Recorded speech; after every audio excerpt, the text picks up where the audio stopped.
ஹாய்மா, அந்த வீடியோவில் என்ன பார்க்கலாம் அப்படின்னா, லைனிங் ப்ளவுஸு பேக் பீஸ் எப்படி தைக்கலாம் அப்படின்னு சொல்லிட்டு பார்த்துடலாம்.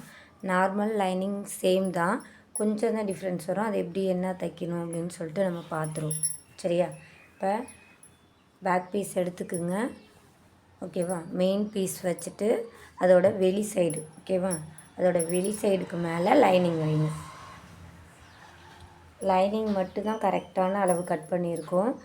இந்த மெயின் ப்ளவுஸ் பீஸ் வந்து கொஞ்சம் எக்ஸ்ட்ரா தான் நான் விட்டு கட் பண்ணியிருக்கேன். சரியா? ஓகே. இப்போ லைனிங்கை வச்சுட்டு கீழே ஒரு 1/2 இன்ச் அளவுக்கு தையல் போட்டு எடுத்துக்கலாம். தையலுக்கு நீங்கள் 1/2 இன்ச் விடுறீங்களோ 1 இன்ச் விடுறீங்களோ அதுக்கு தகுந்த மாதிரி ஸ்ட்ரைட்டாக ஒரு தையல் போட்டு எடுத்துக்கோங்க.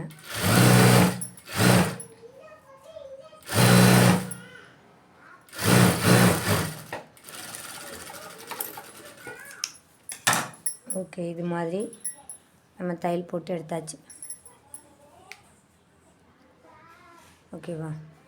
அடுத்து இந்த கிளாத்து கொஞ்சம் சுருக்கம் இல்லாமல் பார்த்துக்குங்க. ஓகே, இப்போ இந்த லைனிங் கிளாத் வந்து கொஞ்சம் சுருக்கம் இல்லாமல் அப்படி கையால் இப்படி எடுத்து விடுங்க. ஓகே, இப்படி கையால் எடுத்து விட்டதுக்கப்புறம் இந்த கழுத்து இருக்குல்ல, இந்த கழுத்தை வந்து ரவுண்ட் ஷேப் கட் பண்ணியிருக்கேன். அதில் ஓரத்தில் சென்டராக ஒரு பின் பண்ணிக்கணும். ஓகேவா? கொஞ்சம் சுருக்கம் இல்லாமல் பார்த்துக்குங்க. அதே மாதிரி 2 சைடும் ஷோல்டர்கிட்டையும் பின் பண்ணிக்கணும். சரியா? தையலுக்கும் கொஞ்சம் கேப் விட்டுட்டு நீங்கள் அழகாக பின் பண்ணிக்கோங்க. இந்த பின் பண்ணும்போது சுருக்கமே இருக்கக்கூடாது. இப்போ சென்டராக ஒரு பின் பண்ணியிருக்கேன். இப்படி கையால் நீவி விட்டுட்டு இப்போ ஷோல்டர்கிட்ட ஒரு பின்னு, இந்தாண்ட சைடு ஷோல்டர்கிட்ட ஒரு பின்னு, சென்டராக ஒரு பின்னு, 3 பின் வந்து பின் பண்ணி வச்சுருக்கேன். கொஞ்சம் சுருக்கம் இல்லாமல் பார்த்துக்குங்க. ஓகேவா? இப்போ தையல் போடும்போது நீங்கள் தையலுக்காக ஒரு 1/4 இன்ச் அளவுக்கு விட்டுருப்பீங்க, இல்லை ஒரு 1/2 இன்ச் அளவுக்கு இங்கே விட்டுருப்பீங்க. அதுலேயே ஸ்ட்ரைட்டாக ஒரு தையல் போட்டே வாங்க. ஓகே, இப்போ இந்த 1/4 இன்ச் கேப்பில் ஒரு தையல் போட்டே வாங்க கழுத்து சுற்றிலும்.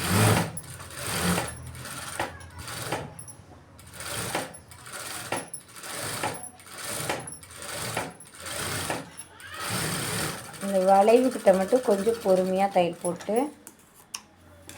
இந்த வளைவுகள்கிட்ட மட்டும் கொஞ்சம் லைட்டாக பொறுமையாக தையல் போடுங்க. சரியா?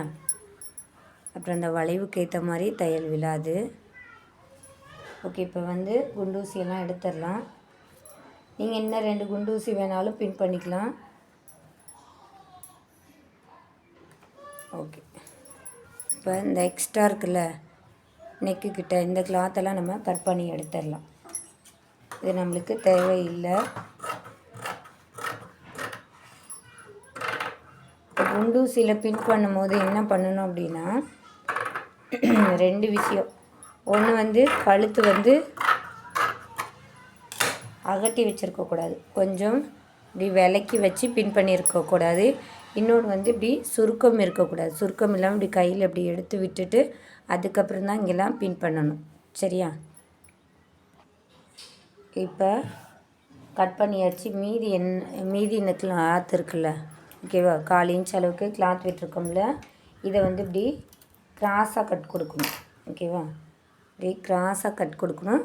ஸ்ட்ரைட்டாக கட் கொடுக்க வேண்டாம். இப்படி ஸ்ட்ரைட்டாக கட் கொடுக்க. ஓகேவா? ஃபஸ்ட்டு இருக்கிறது எப்படி இருக்குன்னு பாருங்கள். இப்படி கிராஸாக இருக்குது.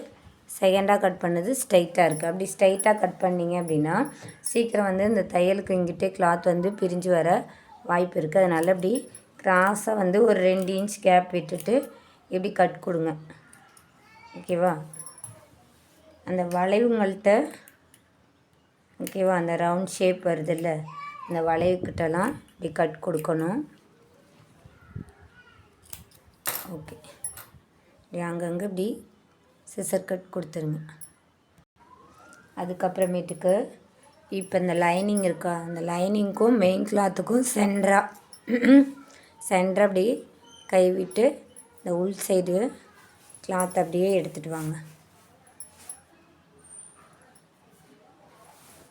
ஓகேவா? இப்போ எடுத்துகிட்டு வந்துட்டோம் அப்படின்னா இந்த பிசிறு பூரா உள் சைடு போயிடும். ஓகேவா? உள் சைடு போயிடும். இந்த கழுத்துக்கிட்டேயும் பிசுறு எல்லாமே உள் சைடு போயிடும். ஓகே, நம்மளுக்கு இப்படி கிடச்சிரும். சரியா? இப்போ இதுக்கு மேலே நம்ம என்ன பண்ணணும் அப்படின்னா படிமான தையல் போடணும். படிமான தையல் போடுறதுக்கு முன்னாடி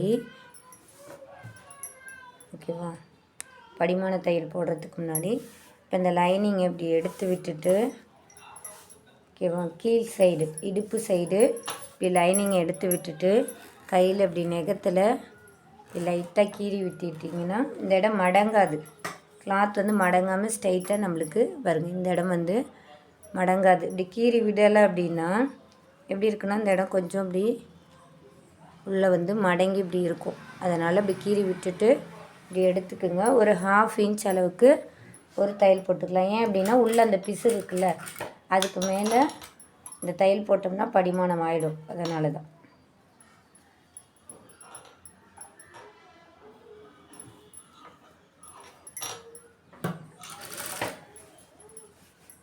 இந்த தையல் வந்து ஒரு 1/4 இன்ச் அளவு இருக்கிற மாதிரி பார்த்துக்குங்க, இல்லைன்னா ஒரு 1/2 இன்ச் அளவுக்கு இருக்கிற மாதிரி பார்த்துக்குங்க.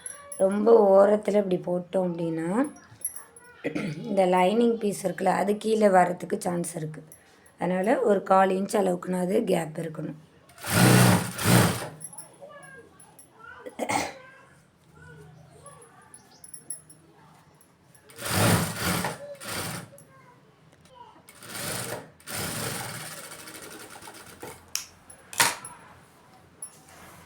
ஓகே, இது மாதிரி படிமான தையல் போட்டுக்குங்க. அடுத்து நெக்ஸ்ட்டு வந்து கழுத்து. இப்போ இந்த கழுத்துக்கிட்ட இந்த லைனிங் இருக்குல்ல, இந்த லைனிங் அப்படியே உள் சைடு திருப்பி விட்டுட்டு இந்த ஓரத்தில் அப்படியே தையல் போட்டு எடுத்துக்கலாம்.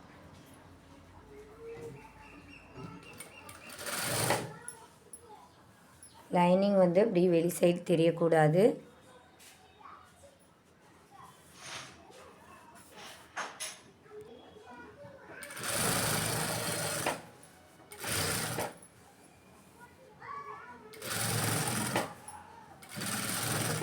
ஓரத்துலேயே கழுத்தை சுற்றிலும் ஒரு தையல் போட்டு எடுத்துக்கலாம். இந்த தையல் போடும்போது 2 விஷயம் நோட் பண்ணுங்கள். இந்த லைனிங் வந்து இப்படி சைடில் தெரியக்கூடாது, இந்த இடத்துல தெரியக்கூடாது. இன்னொன்று என்னென்னா ஓரத்துலேயே தையல் போடுங்க. ஓகேவா? அந்த ஓரத்தில் தையல் போடும்போது சுருக்கம் வராமல் பார்த்துக்கோங்க.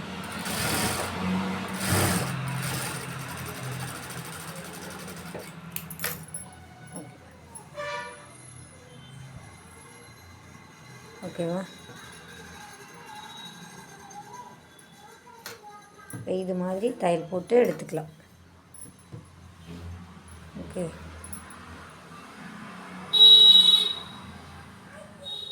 நெக்ஸ்ட்டு என்ன பண்ணலாம், அப்படி சுருக்கம் இல்லாமல் பார்த்துக்குங்க.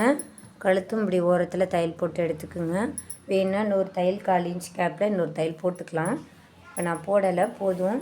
இப்போ உள் சைடு திருப்பிக்கிங்க. உள் சைடு திருப்பினீங்க அப்படின்னா இந்த லைனிங் இருக்குல்ல, இந்த லைனிங் ஓரத்துலேயே நம்ம தையல் போட்டு எடுத்துக்கலாம்.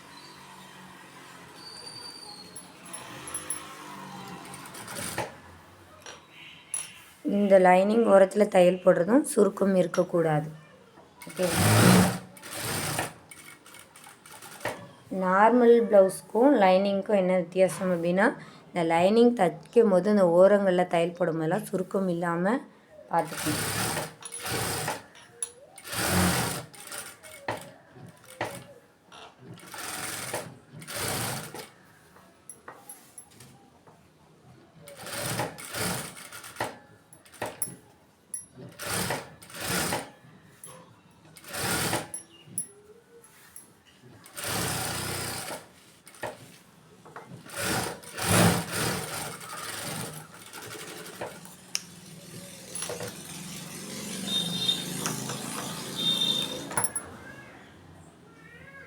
ஓகே, இப்போ இது மாதிரி நம்ம தையல் போட்டு எடுத்துருக்கோம். ஓகேவா? அதை அப்படியே திருப்பி பாருங்கள். உள் சைடு எங்கிட்டும் சுருக்கம் இருக்கா, ஆம்கோல் சைடுலாம் ஏதாவது க்ரீஸ் இருக்கா என்னன்னு செக் பண்ணி பார்த்துட்டு அதுக்கப்புறமேட்டுக்கு நீங்கள் கட் கொடுங்க. ஓகேவா? இப்போ நம்ம தையல் போட்டிருக்கோமே அங்கே கட் கொடுக்கக்கூடாது. சரியா? இந்த லைனிங் ஓரத்துலேயே நீங்கள் இப்படி கட் கொடுத்துட்டு வாங்க.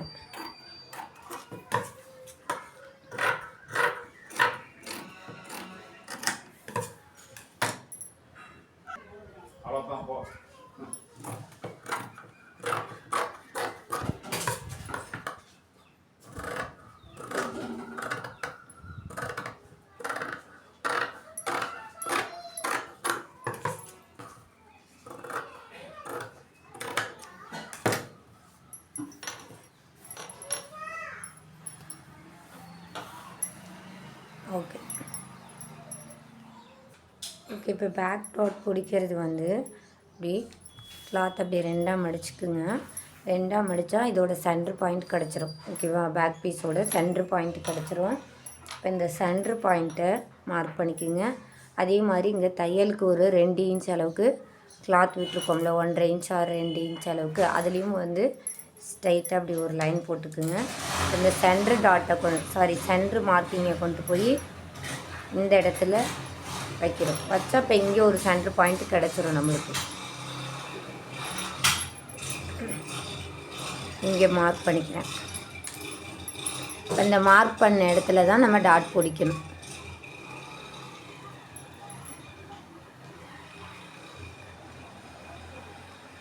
ஓகே. இப்போ என்ன பண்ணலாம் அப்படின்னா, அந்த டாட் இங்கே தான் பிடிக்க போகிறோம், மார்க் பண்ணியிருக்க இடத்துல. இந்த டாட் பிடிக்கிறது ஒரு 1/4 இன்ச் இல்லைன்னா ஒரு 1/2 இன்ச் அளவுக்கு இருந்தால் போதும்.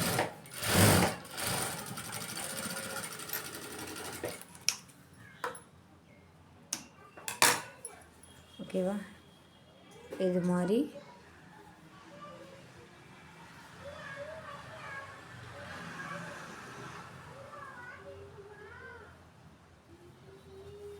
அடுத்து இந்த சைடு மார்க் பண்ணியிருக்கோம்ல, அந்த இடத்துல இப்படி கிளாத் எடுக்கும் போது உள்ளே இருக்கிற மெயின் பீஸ் வந்து விட்டுறக்கூடாது. அப்படி இல்லை அப்படின்னா ஃபஸ்ட்டு ஒரு தையல் போட்டுட்டு அதுக்கப்புறமேட்டுக்கு நீங்கள் இப்படி எடுத்தீங்க அப்படின்னா 2 பீஸும் நம்மளுக்கு சேமாக கிடச்சிடும். அப்புறம் லைனிங்கில் மட்டும் தையல் போட்டிருப்போம், மெயின் ஃபேப்ரிக்கில் தையல் விழுந்திருக்காது.